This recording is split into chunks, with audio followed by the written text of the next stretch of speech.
As you can see from our last lecture, microorganisms aren't the enemy that many suppose that they are. They are an integral part of life on planet Earth. They are an integral part of life in the human body. What we have to look at is why they are there if they are out of control. Because when we work with the human body, with its innate ability to heal itself, then we will begin to get results. What I'd like to do in this presentation, I'd like to take you one step further and show you really the true role of microorganisms in disease. Germs don't cause disease. They are the result of unhealthful conditions. Now, certainly if the conditions are so toxic because these microorganisms are so out of control, it can cause a person to get very sick. So number one has to first look at why are they there, which is what Florence Nightingale did, and what can we do to the environment to make it so that they are not out of control. Many people today are living in clean houses. Many people today are washing their bodies. But many people today aren't looking at the true cleanliness that should happen inside the body, specifically our gastrointestinal tract. And you can see too from my illustration in our previous lecture that this lining of the gastrointestinal tract is vital for the proper running of the human body, but not only that, for the proper breakdown or final breakdown of nutrients and also the protection so that harmful substances aren't getting out of the gut and into the blood. At the moment on the news, and it has been for 6 months, is the Ebola crisis. But next time you see a photograph of a situation like at Sierra Leone where there are outbreaks, I want you to look at the background in the picture and you will find it's filthy. There's a lot of rubbish there. Now, I'm not saying that I know why it's there or what's happening there, but I think surely this is square one, is we clean up the area and show people how they can live in an environment that's not conducive to disease. I'm sure the Ebola breakout is more than just that, but I would suggest that it's the first step. One has to think, what would Florence Nightingale do in that environment? Exactly what she did in the hospital in Scutari. She would start to clean it up. Nothing can be lost by doing that, and possibly much gained. But I'd like to take you one step further now and show you the role that they really do play in disease. As you can see, they are responsible for the proper maintenance in the human body, but also their link with disease. What is the true link with disease? There is an element of scientists and doctors over the world today claiming that fungus plays a part in the cause of disease in human bodies. And when you have a look at how most people I meet, I don't think I've met anyone other than my son James who has had no antibiotics in their lifetime, or some of my other children haven't either. What are you putting in your body when you put an antibiotic in your body? You're actually putting a mold waste in your body.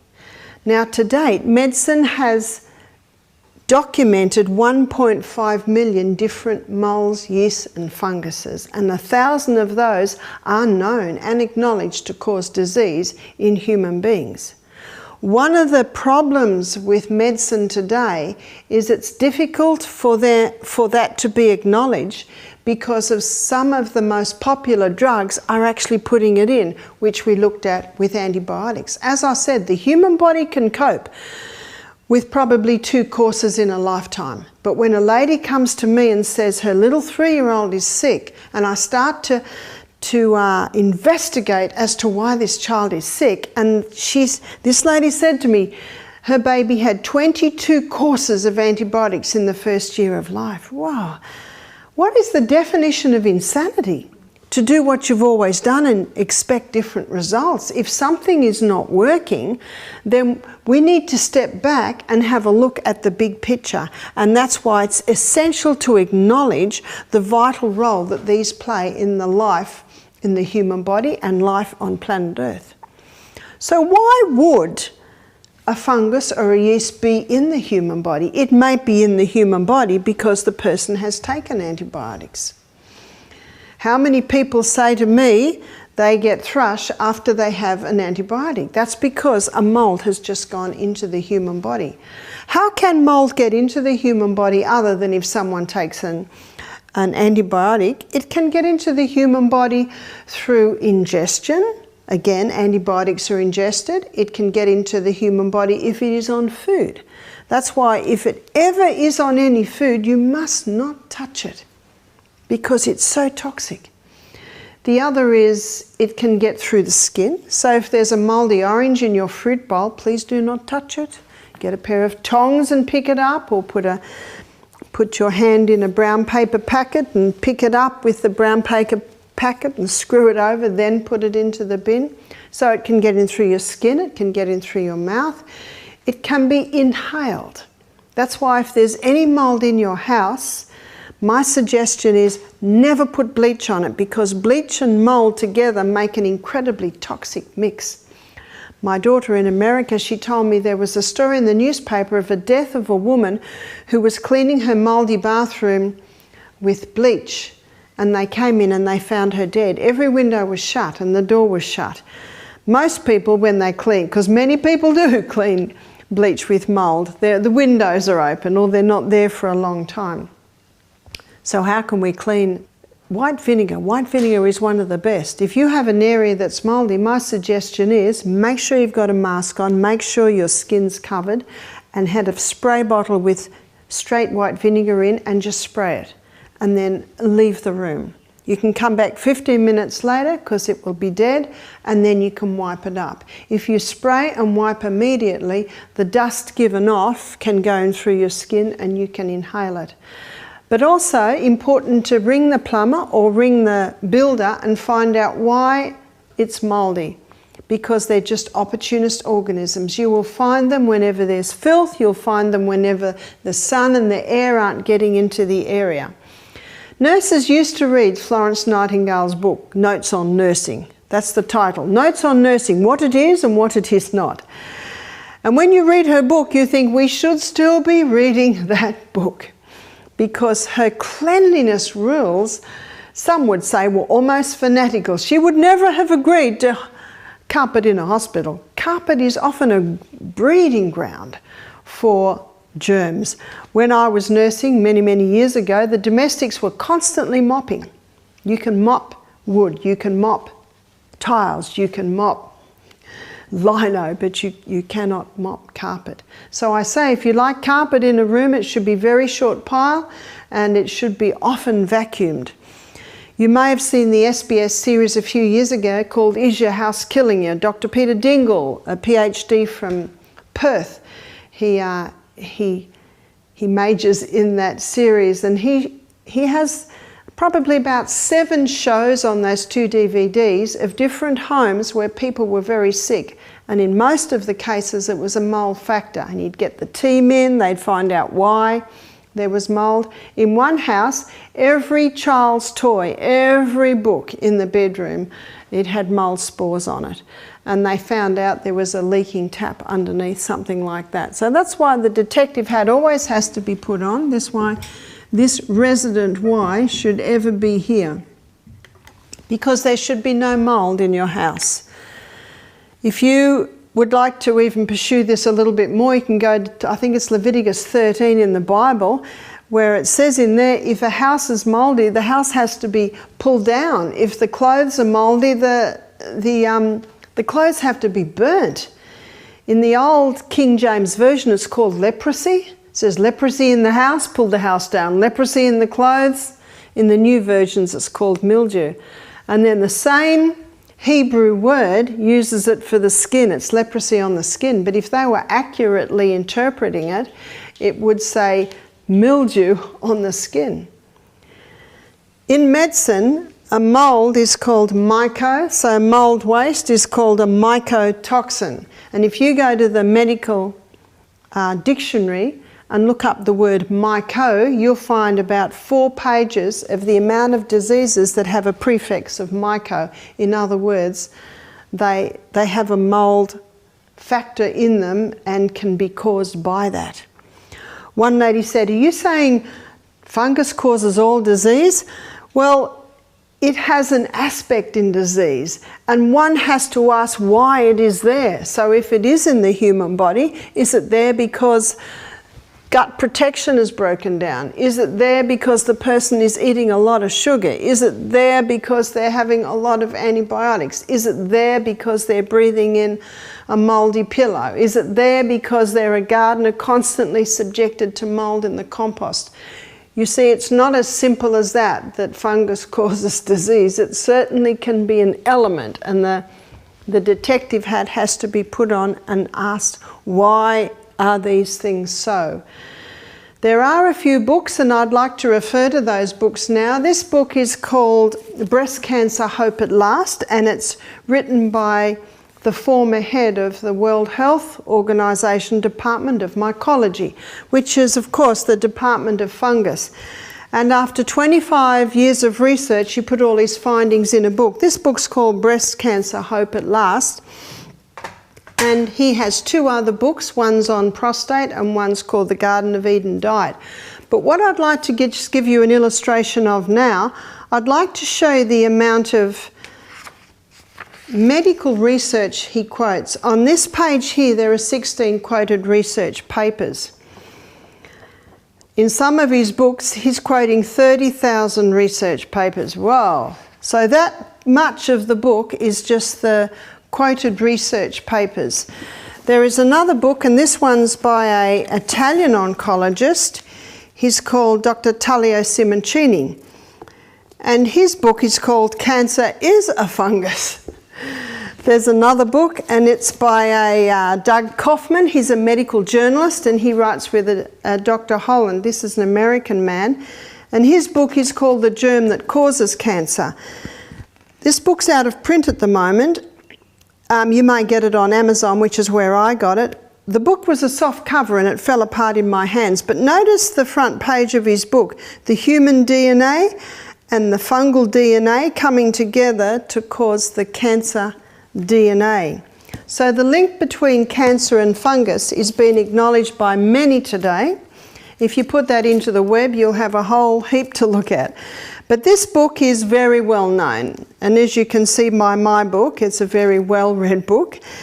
Many guests look at this. It's called The China Study by Dr. Colin Campbell, and he was asked to go to the Philippines because children were dying of liver cancer between 8 and 10 years of age. Liver cancer, now this is something that only usually gets in adults, and at that, alcoholics.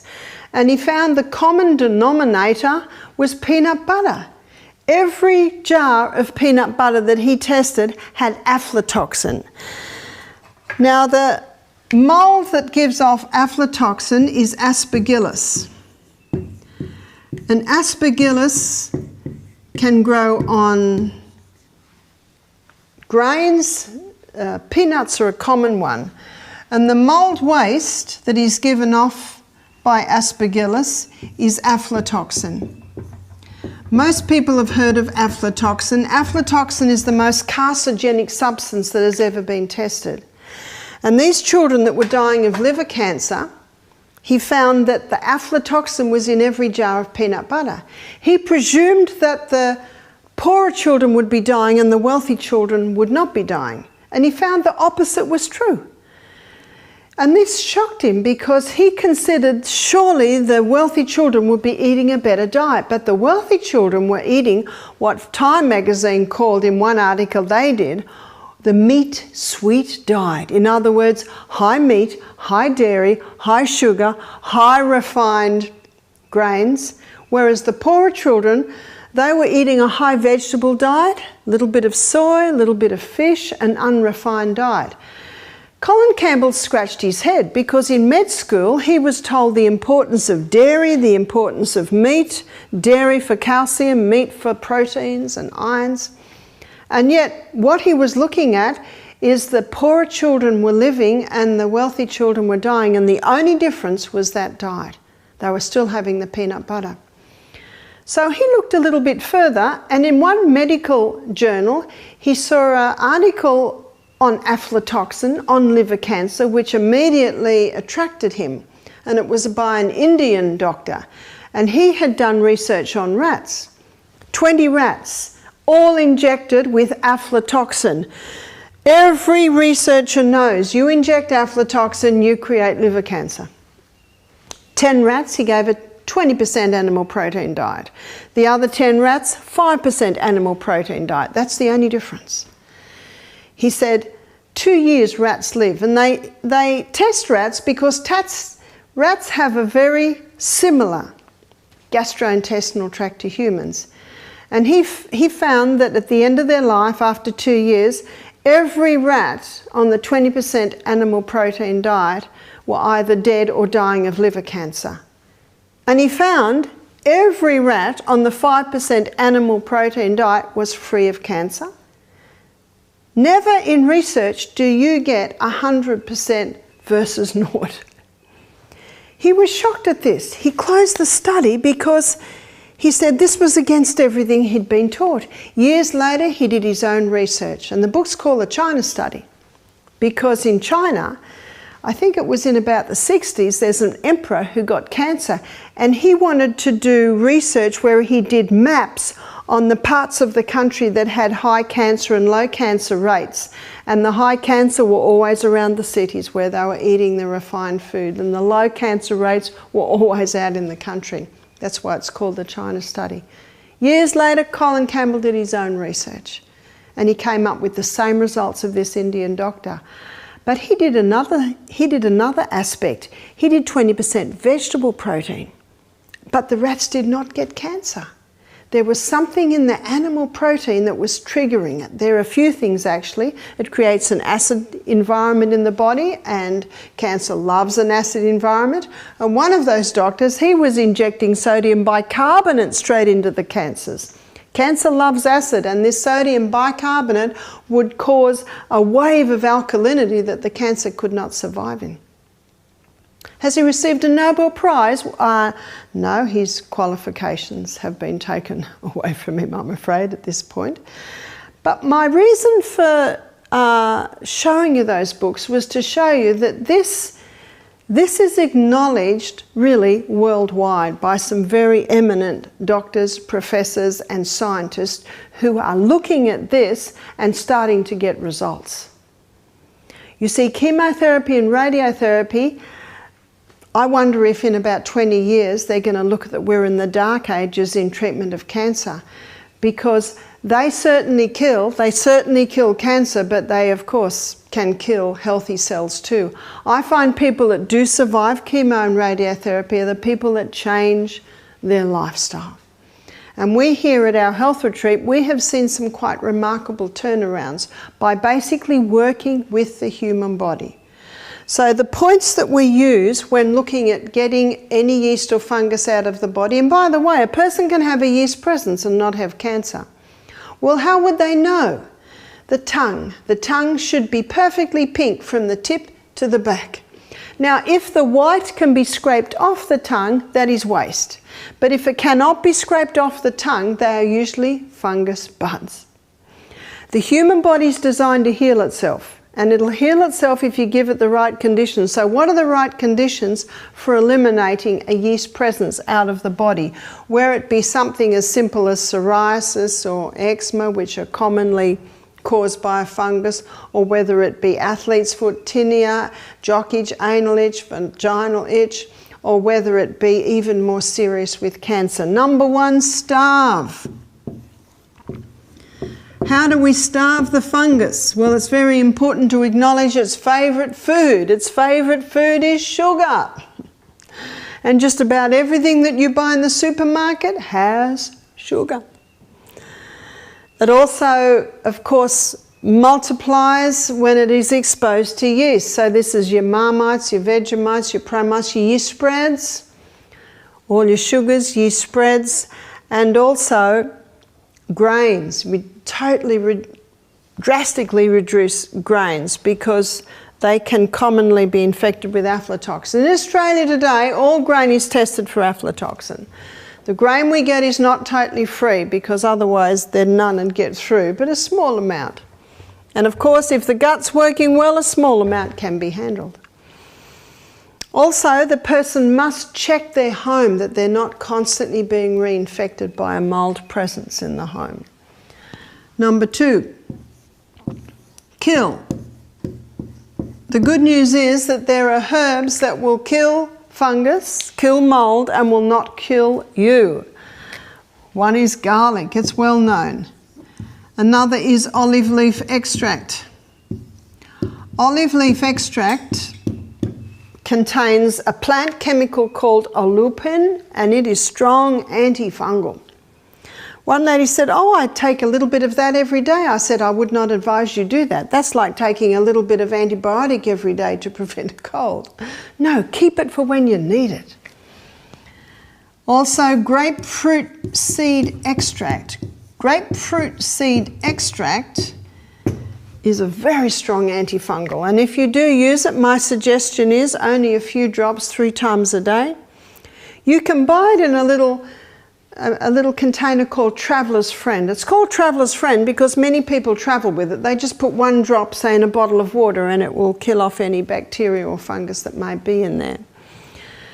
Another one is Portiaco. It's a South American herb that is quite strong antifungal. When people are looking at eliminating yeast from the body, I say it's a good idea to work with a professional, a naturopath.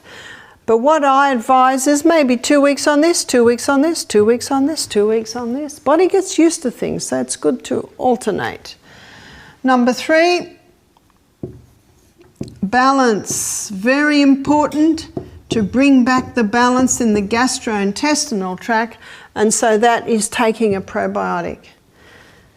When the antibiotic comes in, or the different drugs that kill off this, it's important to replace that gut flora. When you flood the gastrointestinal tract with the good guys, they bring the candida, yeast back under control. So the balance is important. Number 4 is alkalize. Yeast and fungus love an acid environment, so it's very important to alkalize. I'm going to be doing a whole lecture on acid alkaline in this series, but very simply, the most alkalizing food you can take is your vegetables, and of the vegetable kingdom, it is the dark green leafies. That's why spirulina, wheatgrass, green barley, green smoothies, they're all very popular because they are very alkalizing in the body. So alkalize is important. And number 5 is ORMIS. This is orbitally rearranged monoatomic elements. It's a mineral supplement that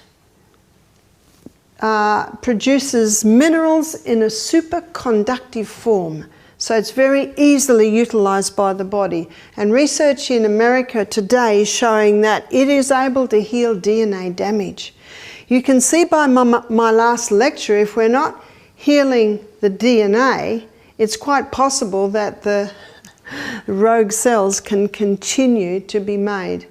We've seen many people conquer yeast presence in their body, even to the point of conquering cancer, by implementing this simple 5-step program. In conjunction with implementing the 8 laws of health, which is what we're going to be discussing this. Very important to have fresh air, a bit of sunshine every day. Don't take anything into the body that will harm it. Getting the proper rest. I will be defining the proper exercise. Proper diet will be defining that. Use of water. Trust in divine power takes in all the mental and the emotional aspects of disease, which it is well acknowledged that that can certainly play a part. So we have seen some incredible turnarounds by implementing these very simple procedures. But probably the most powerful way to stimulate a healing response in the body initially is to stop eating. To stop eating. Yes, we need fuel. Yes, we need nourishment, which of course is what food gives us. But we also need to take time where we go on a short fast. And that's what we do at Misty Mountain Health Retreat. People come to our health retreat to have 2 days on juices. So when they go on juices for 2 days, we serve them mostly vegetable with a little bit of fruit juices about every 2 hours. So every 2 hours they have a fruit and vegetable juice, mostly vegetable. What's happening? Well, digestion is like an explosion on the human body. And an enormous amount of energy and blood is required to digest a meal. So when a person's not digesting, all that blood and energy starts to go round the rest of the body looking for something to do. It's been used for centuries in Europe as part of detox or cleanse or stimulating a powerful healing response in the body. It can be likened to what happens when you or I are on holiday at home. I don't know about you, but I go to the parts of my house that are bugging me. I get given a lot of information, papers come in, and they often tend to pile up. Every day we sweep the floor, we wash the dishes, we wash the clothes, we make the beds. So we do all our basic maintenance, but I'm talking about that extra stuff. Well, this is what happens when you stop eating. The body starts to go to other parts.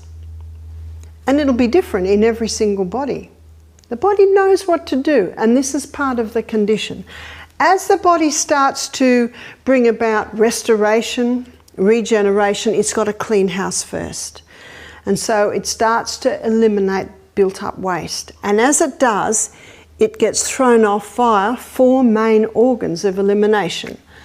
The largest organ of elimination is the skin. Very large surface area, and it's got lots of little holes called pores in it. Dr. Kellogg, very famous doctor from over 100 years ago, who wrote many, many books on health, he called the pores in the skin millions of little sewers. And of course, what are sewers? They're throwing off waste. So your skin has certain needs for it to be an effective organ of elimination. It needs to breathe.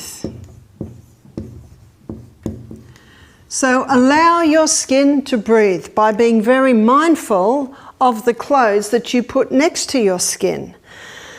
There are many natural fibres we would be aware of: cotton, silk, linen, wool, flax, hemp, bamboo. There's many natural fabrics today, but you might not be aware of 3 natural fabrics that are made from wood pulp. One is rayon, one is tencel, T-E-N-C-I-L, and the other is viscose. Viscose is very popular in many fabrics today. There's actually a 4th, and it's modal, M-O-D-A-L. It's the cellulose spun from the birch tree. So be very mindful that the clothes that are touching, especially your torso, be made out of natural fibre. The 3 to be cautious of are nylon, polyester and acrylic. Nylon, polyester and acrylic are 3 fabrics basically made out of plastic. And when they're on your skin and you get hot and those fabrics heat up, your skin can start to absorb the poisons from those fabrics. Also important to wash your body every single day, at least once. On very hot days, we are very hot as I speak. I know yesterday we're having a heat wave. I think I had 4 showers yesterday, and actually one of them was in the creek. So very important that the more perspiration that's coming off you, the more you wash. Very important to wash that waste away as it comes out of your skin. Also make sure that the clothes that are touching your torso are washed every day, especially when you're on a detox. So allow your skin to breathe. Water in and water out. Water in. Our body loses approximately about 2.5 litres of water every day. I think on days like today, the news said last night that In some places, I think out at Burka, it's 45 degrees, you know, it's very, very hot. So a lot more perspiring. We need to take a lot more water in. Even on days like that, up to 3 litres of water a day. Important to take it in little by little by little. So water out too. Wash that skin. I suggest when you're on a detox program even to have at least 2 showers a day. The skin also needs you to exercise. When you exercise, you increase the circulation of the blood to the skin, and when the circulation of the blood to the skin is increased, more waste is thrown off via the skin.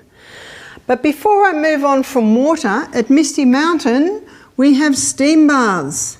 And these steam saunas down by the creek are happening every afternoon, and that really increases the body's ability to throw off waste.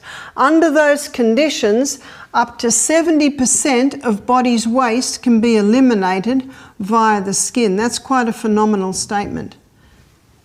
What are the perfect conditions, really, that steam bath, where our guests get into the steam bath, they get very, very hot, then they dive in the cool creek, then back into the steam bath. They usually do it 3 times every evening. Exercise. What sort of exercise will increase the circulation of the blood to the skin? Anything that gets that heart moving and breathing increase. We should get to that every single day. And in a later lecture, I will define exercise in more detail. The second organ of elimination are the lungs. The lungs take in oxygen and breathe out carbon dioxide. Carbon dioxide is the gaseous waste created by the combustion of oxygen at the cellular level.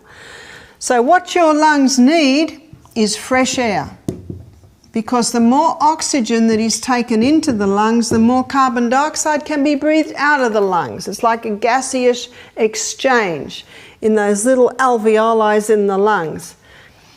Your lungs also need you to exercise, because when you exercise, your breathing changes. Have you noticed? You start breathing a lot deeper, and the deeper you breathe, the more oxygen that you're coming in, that you're getting into your lungs. Your lungs also need water. On a cold winter morning, we can see each other's breath, can't we? Because of the moisture, the warm moisture that's coming out every exhalation. When we're dehydrated, the little bronchioles tend to shrink up to try and conserve water. So very important that you drink adequate water so that the lungs can expel their waste. Kidneys. The kidneys filter the blood. And they do it in quite a fascinating way. Let me illustrate.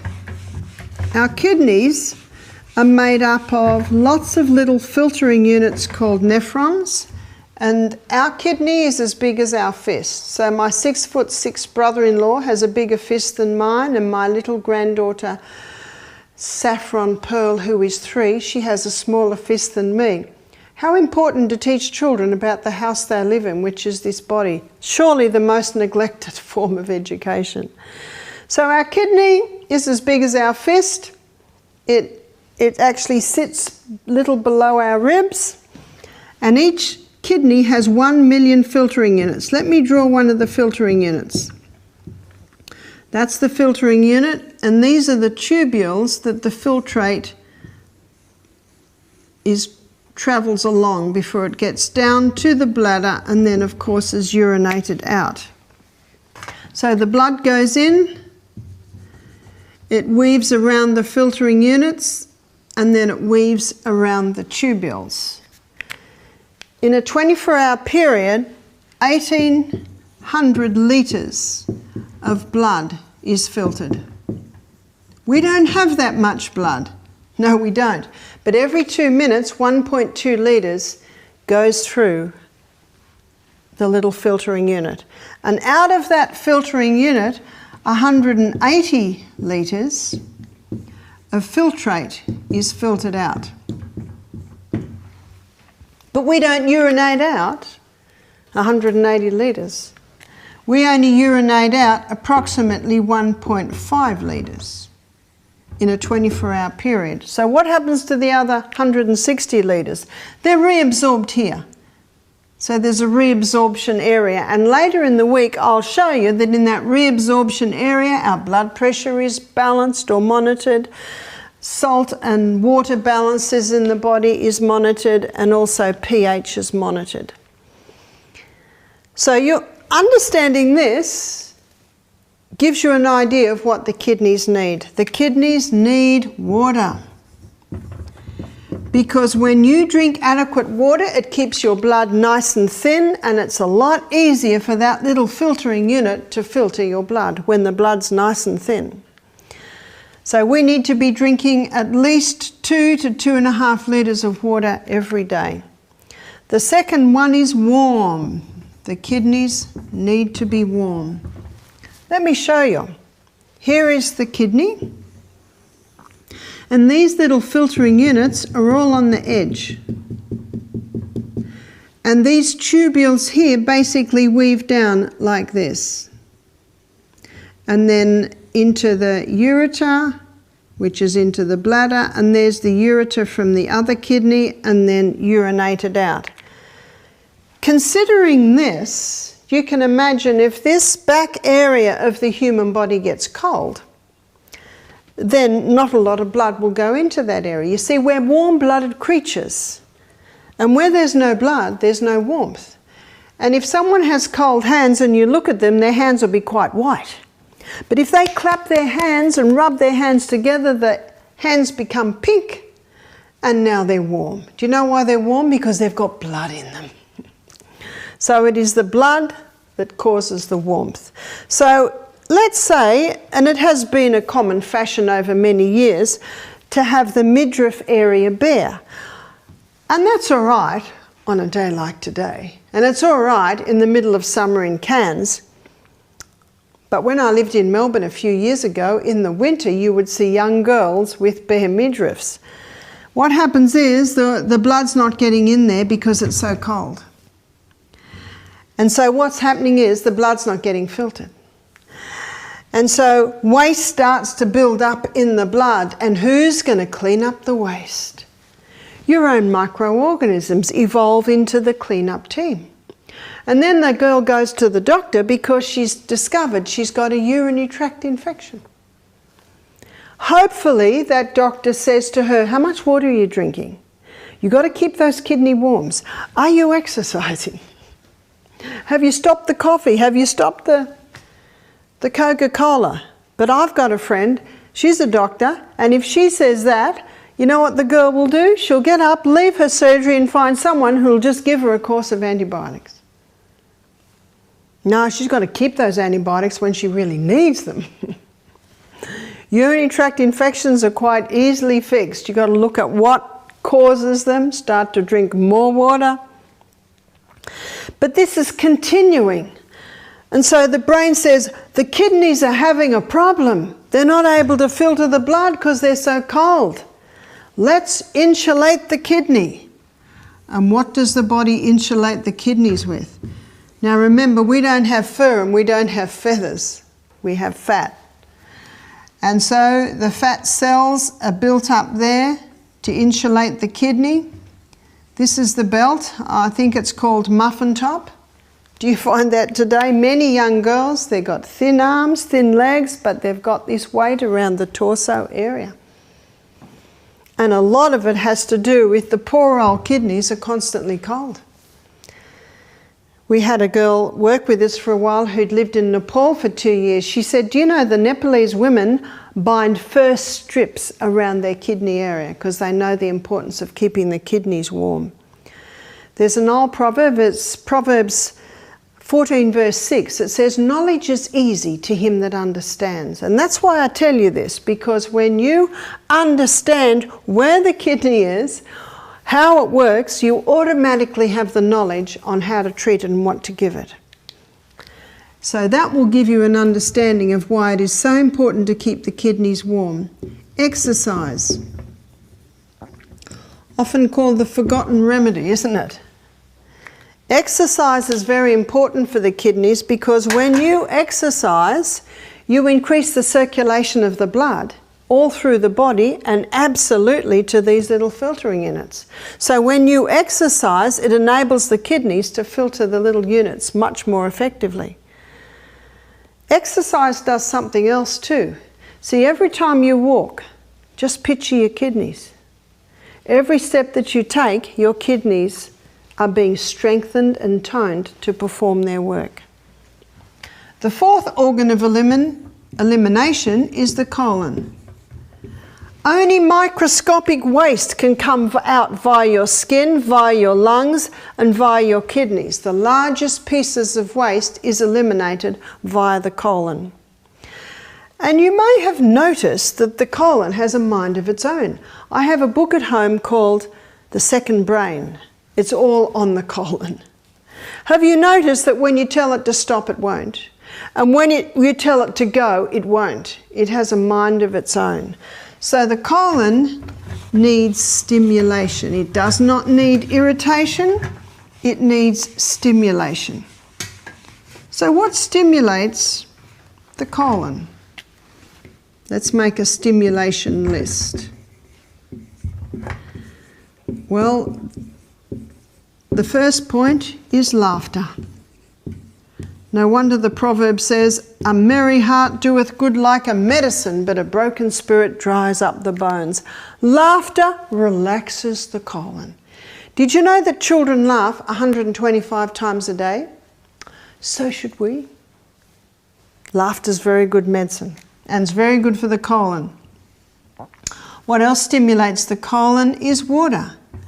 One of the main functions of the colon is to take water out so stools are formed so that the contents can be passed with ease. So when someone is dehydrated, usually more water gets taken out of the colon than should be taken out of the colon. Then you've got cement, rabbit pellets. So very important that you be drinking adequate water so that that colon functions properly. What also stimulates the colon is exercise. When you exercise, you increase blood supply to the colon, and the blood supply to the colon is massive. But something else is also happening when you exercise. Your movement of your torso. Every step that you take, your colon is moving. So exercise is vital for the proper functioning of the colon. Fibre.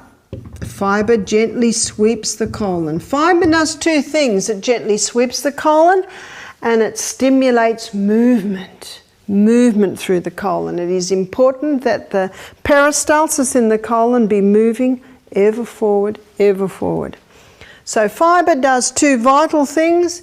It sweeps the colon, and our colon basically is like this. It's got lots of little grooves in there. There's the appendix, there's the small intestine, and here's the colon here. And that's where everything comes out. And because of all these little corners and grooves, it's vital that fibre be a main part of the food so that that gets swept every day. And again, the fibre stimulates the movement through the colon. That's the appendix. By the way, did you know that it's a very important part of the body? What's the appendix for? Some people think that it's not necessary, and sadly in times past surgeons would chop it out. One lady said, "I had my ovary removed and while the surgeon was there he took the appendix." That makes no sense at all. Let's just cut the foot off in case it gets sick. No, we need these body types, these body parts. The appendix has two main functions. It's called the colon's oil can because it releases a lubricant to allow the contents to get through the colon effectively, and it also releases antibacterial fluid. For some people who are on a high animal, high refined, high sugar diet, what's coming out of that small intestine is pretty toxic. And so the appendix releases antibacterial fluid to try and calm it down a bit. So appendix is very important. Let's go back to the colon and the importance of fibre. At Misty Mountain Health Retreat, for the first 2 days on juices, we don't serve fibre. Obviously, they're on juices. So we offer herbs. And these herbs that we offer gently stimulate the peristalsis in the colon. So it's important that that move every day. Dr. Kellogg said 3 intakes of food a day should equal 3 evacuations of food a day. Now, or evacuations a day. Most people are surprised to hear that, because most Aussies think if they go once a day, they're going well. Well, that would only be applicable if they ate 1 meal a day, and I don't know anyone that does that. Actually, I have met people who eat 1 meal a day. It starts in the morning and it doesn't stop till they go to bed. No, that's not counted. We should be having, and I'll show you this in a later lecture, we should be having a meal, then we should be having a nice 5-hour break ideally, and then we should be having another meal. That's what the stomach and the colon loves. We are creatures of habit, and the colon loves you to be in a habit. It likes you to eat at the same time every day, drink at the same time every day, go to bed at the same time every day, get up at the same time every day. Now obviously there are times when we can't always do that, and the colon can cope with that. But how many people when they travel say their colon stops because what's happened? They've been thrown out of their usual habit times. The colon loves it when you have breakfast at 7 o'clock or 7:30 or 8 every day. What it doesn't like is 5 o'clock one day, 10 o'clock another, 8 o'clock another, 1 o'clock another. It doesn't like that. It can cope with the odd day. In a couple of weeks I'm travelling to America, so everything's going to be thrown out. It can cope with that. It doesn't mean you have to have breakfast at 7 o'clock every day, and if it's 5 past 7 you're in trouble, or it's 5 to 7. No. The colon can cope with about a half an hour either side. But we are creatures of habit. Your cell's a creature of habit. Your colon is a creature of habit. And the good thing about giving your body times where you do the same things at the same time every day is you can predict. You can predict when the colon is going to decide to evacuate, and that's very handy. Because it's not handy when we're on a plane and we're about to land and we need to go. And at that time, we are very thankful for our anal sphincter because it will hold. The problem is most people use that anal sphincter because they're watching a television show and it's getting excited and they don't want to go. Or they're on the phone to a girlfriend and they're busy in the middle of an exciting story, or she's telling something and they don't want to go. Can you see what I mean? Many people use this, what we're very glad of, the anal sphincter holding, when the rest of our body wants to go. We're very glad of that. But many people use it too often. And then the colon gets into a habit. And I think most people know that the person feels to go, but they don't go because they're in the middle of an interesting game or show. And then when it all finishes, they go to go and they can't go. Because when you feel to go, this area of the colon fills up, and that's the pressure on the anal sphincter. If you don't go, then everything actually falls back into the previous part of the colon. And the water continues to come out, because remember, that's one of the main functions of the colon, is to take water out so stools are formed.